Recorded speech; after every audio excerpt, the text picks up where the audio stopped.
Bienvenidos a la Fogata Mística, mi nombre es Digiori.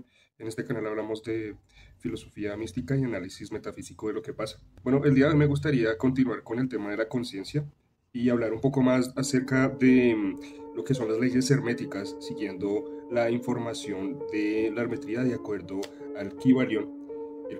Es un poco difícil meterse en el tema de la conciencia, ya que pues tiene diferentes paradojas y en la mística se tocan diferentes temas.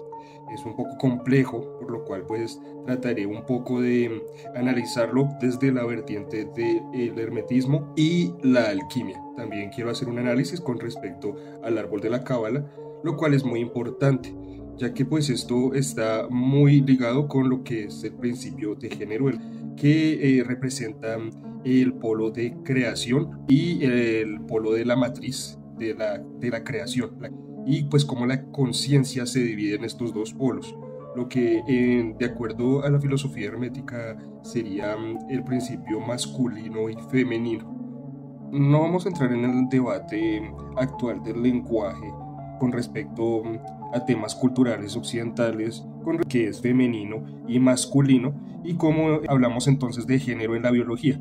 No, acá en la mística no nos vamos a referir a la parte biologicista de la cual habla la academia y critica mucho la cultura. Aquí estamos hablando son de las formas y fuerzas de la creación. Entonces, cuando vamos a hablar de la fuerza mental, vamos a hablar entonces estudiando solamente a un ser. No vamos a estar estudiando como a dos seres, como hombre y mujer, sino como la fuerza masculina que genera voluntad y una que es el recipiente o matriz. Y dice el Kybalión que el estudiante encuentra pronto que no es todo lo que hay en la conciencia íntima, pues ve que existe un algo mental que puede querer que el mí obre de acuerdo con cierta línea creadora y que sin embargo permanezca aparte como testigo de la creación mental. A esta parte de sí mismo se le da el nombre del yo y puede reposar en su conciencia a voluntad. Allí se encuentra no una conciencia de una capacidad de generar y crear activamente en el sentido del proceso gradual común a las operaciones mentales, sino más bien de la conciencia de una capacidad de proyectar una energía del yo al mí. Querer que la creación mental comience y proceda. También se experimenta que el yo puede permanecer aparte, testigo de las operaciones o creaciones mentales del mí. Este doble aspecto existe en la mente de toda persona. El yo representa el principio masculino del género mental y el mí el principio femenino. El yo representa el aspecto del ser, el mí el aspecto del devenir. Decimos entonces que de acuerdo a esta lectura se indica que en el trasfondo mental la conciencia entonces opera de una manera doble, una conversación con usted mismo. Usted siempre se va a hablar a usted mismo. Si se da cuenta, en su mente hay dos que nunca se ponen de acuerdo, y cuando rara vez se ponen de acuerdo, pues igual la dialéctica siempre va a estar ahí.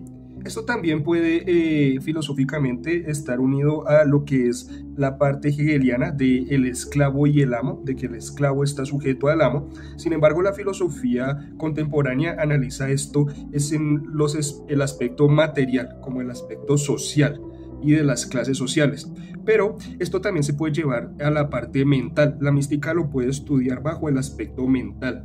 Sí, decimos que en la psicología se habla de la mente consciente y el inconsciente. Bueno, pues personas como el difunto Thomson J. Hudson alcanzó una gran profunda popularidad en 1893 al ensuciar su conocida teoría sobre las mentes objetiva y subjetivas, que según sostenía existía en cada individuo. Otros autores han llamado igualmente la atención con sus teorías referentes a las mentes consciente y subconsciente, mentes involuntaria y voluntaria, mente activa y pasiva, etc. Esas teorías podrían diferir según cada autor, pero siempre queda el principio básico, que es el de la dualidad mental. Entonces, pues decimos que existe tanto una visión de dos, pero hay personajes como Sigmund Freud que lo llevó a otro nivel, que es un nivel de 3, cuando habla del yo, del ello y del superyo.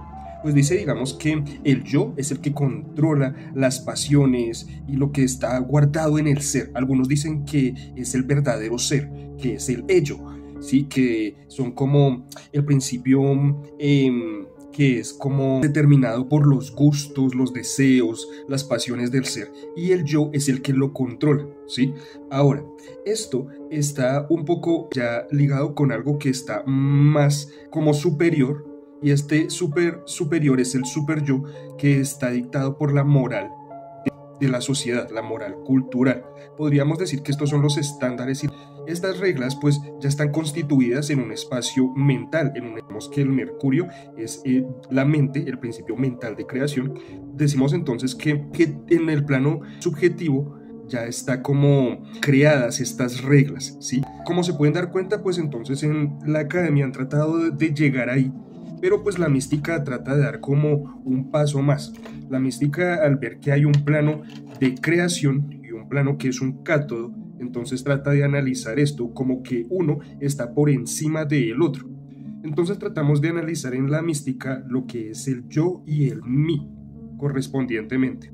Esto de hecho también se encuentra entonces en la cábala. Cuando hablamos entonces del principio de estos tres principios, la parte mental, mercurial, donde se gesta todo, la parte del azufre que viene entonces a ser como el impulso del espíritu, que al trabajar en la conciencia sería, en la mente sería pues la conciencia, diferentes planos de conciencia, y la sal, que sería el cuerpo, y pues también estaría muy conectado con aspectos de la conciencia densos, ¿sí? En el árbol entonces de la cábala vemos que está una correspondencia de Jochma, que es la parte derecha, ¿sí? que genera entonces la creación, que es el hijo del padre, que da la forma, y está Binah, que sería la madre, que sería la matriz de la creación. El que está arriba, que sería entonces la chispa de creación, sería el padre. Pues como vemos en la cábala,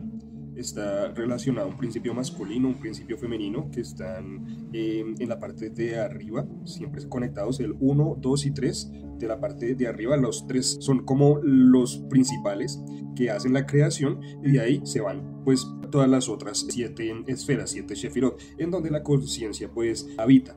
Y estas pues van relacionadas con diferentes mundos, como lo hemos nombrado, unos más densos, otros más ligeros, ¿cierto? Y cada uno de estos relacionados pues con cada uno de los 4 elementos. Esto también pues tiene una organización de un masculino y un femenino, de cómo opera en la mente.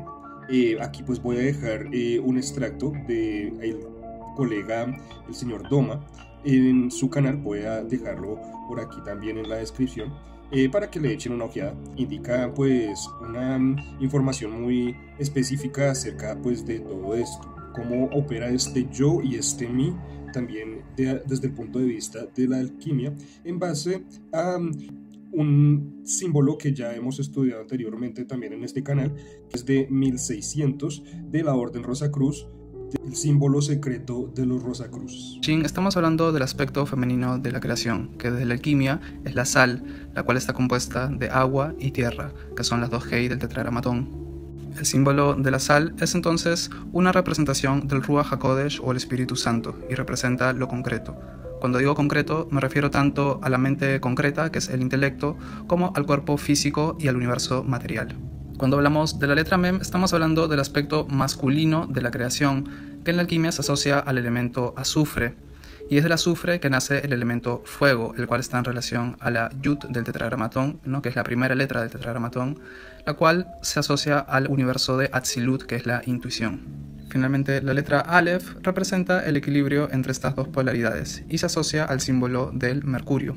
En la alquimia, el mercurio filosofal, que es un término para diferenciarlo del mercurio metálico, está en relación al espíritu o al éter, que es lo que los alquimistas llamaban quinta esencia, y es del mercurio que nace el aire, el cual es el elemento que está en relación a Yetzirah o al universo emocional. Sin embargo, tanto la Aleph como el mercurio filosofal representan el origen de todas las cosas, tanto de los aspectos masculino y femenino de la creación, como los 4 elementos o los 4 olamot, que son la síntesis de todo el árbol de la vida. Bueno, y pues como nos podemos dar cuenta aquí, nuestro amigo Doma trata de hacer como una comparativa entre lo que es en la creación, la parte masculina, y la parte receptiva que recibe el cátodo, la parte femenina. Esto recordemos que no solamente lo podemos ver en la parte de la creación, sino como es arriba, es abajo, también lo podemos ver en aspectos mentales internos del ser humano. Entonces acá vemos como el masculino está relacionado con el yo y el femenino está relacionado entonces con el mí. Esto no quiere decir que uno sea más que otro, sino como indicamos serían aspectos de la mente del ser humano que se organizan de acuerdo pues a la conciencia. En el árbol de la cábala lo colocan con 10 punticos, 10 shefira, que son estados de conciencia que el ser humano tiene como que mejorar, ¿sí? Y en lo que es, digamos, la alquimia, presentamos entonces algo muy parecido con respecto a estados entonces de la mente. También vemos la definición de los mundos, que son también los elementos, ¿sí? Tierra, agua, aire, fuego correspondientemente. Vemos que hay una pues diferencia entre la cábala y la alquimia con respecto a la organización de los mundos y los elementos, pero pues bueno, entre culturas y formas místicas de pensamiento pues siempre pueden haber ciertas diferencias. Sin embargo, esto no quita, digamos, el aprendizaje y la comparativa que se pueden hacer entre estas. Tanto en la alquimia como en la cábala se tiene en cuenta que el lado femenino, aunque está relacionado con la parte racional y la parte, digamos, mental, como la inteligencia, también está muy dada a el tema de las pasiones y los deseos. En la cábala claramente lo organizan mucho mejor con las Shefira y la organización de los mundos, ¿sí? Por eso pues es como mucho más, como un poco mejor observar el árbol de la cábala. Lo que es ya entonces el tema masculino está ya entonces más ligado con otro tema que es la intuición, la creatividad, sí, que está ya en planos superiores, que están más ligados al yo, pero es un yo superior, como un plano mental ya superior. Por eso es que entonces en la actividad de buscar esta dualidad en el interno, cuando el místico trata de buscar el mí y el yo, trata entonces de llegar a los planos pues mucho más altos, que ya no se puede decir en la palabra que sea el yo, sino que hay como un rompimiento y algunas veces una disolución de lo que es ego, yo o hasta la misma conciencia. Pero entonces esto ya se realiza pues en estados ya de meditación y pues muchas otras prácticas del misticismo y pues ciertas filosofías.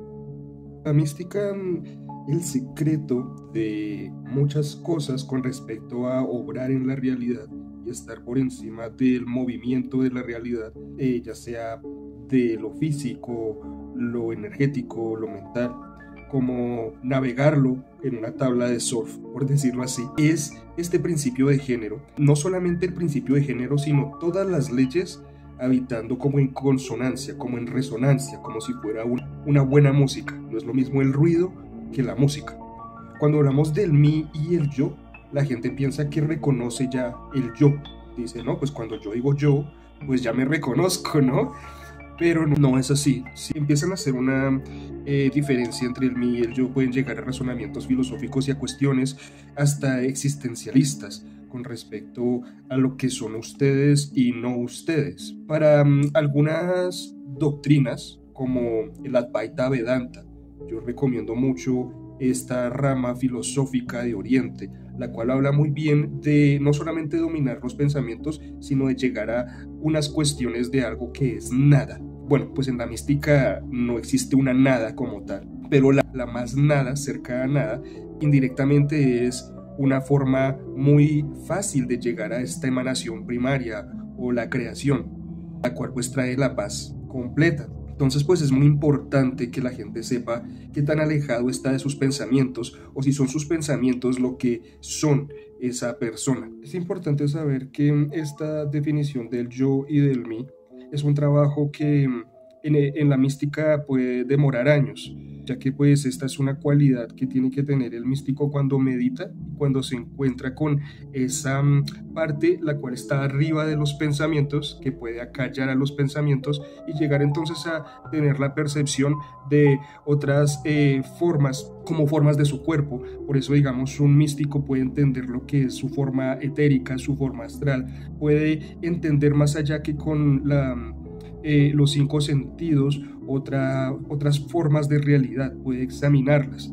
Las máximas prácticas de la mística están muy relacionadas con estar por encima de los pensamientos comunes y no se puede decir que sea un estado normal del ser humano. Creo que era Joseph Campbell el que decía que el místico nada en las mismas aguas donde el esquizofrénico se ahoga. Y es una muy buena forma de definir lo que es la magia aplicada. Se encuentra en otra forma y en otra interacción con la realidad. Le podrían decir perfectamente a un místico loco o esquizofrénico o paranoico, ya que pues está en constante contacto con diferentes entornos de la realidad que el ser humano común no entiende, no ve, sus cinco sentidos no le dan para llegar a esta apreciación de la realidad, y que claramente al desconocer pues no podría, digamos, entender lo que un místico entiende cuando está haciendo,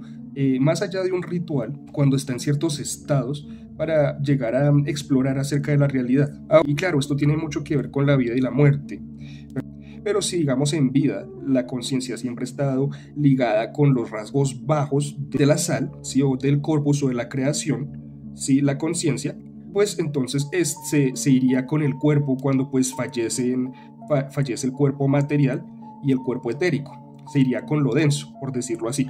Pareciera que en la existencia a lo largo de la vida, lo que nosotros llamamos conciencia trata de relacionarse con diferentes entornos de la creación y de nosotros, y entre más se quede entre los menos densos, cuando llega la muerte, pues entonces son como más sutiles a quedarse en lo atemporal, si me hago entender. Pues bueno, creo que lo vamos dejando hasta acá. Me gustaría hablar sobre lo que es la muerte y el paso de la conciencia de lo que es la vida y la muerte, pero me imagino que ya tendremos otra ocasión para hablar de este tema. Por el momento pues vamos a seguir explorando este tema de la conciencia, los cuatro elementos, cómo se ve la creación o cómo se estudia con respecto a la mística, y ya después cómo pues puede operar en otros aspectos como lo que es la magia práctica. Entonces, pues bueno, creo que esto sería todo por el día de hoy. Gracias por escucharme. Esto es La Fogata Mística.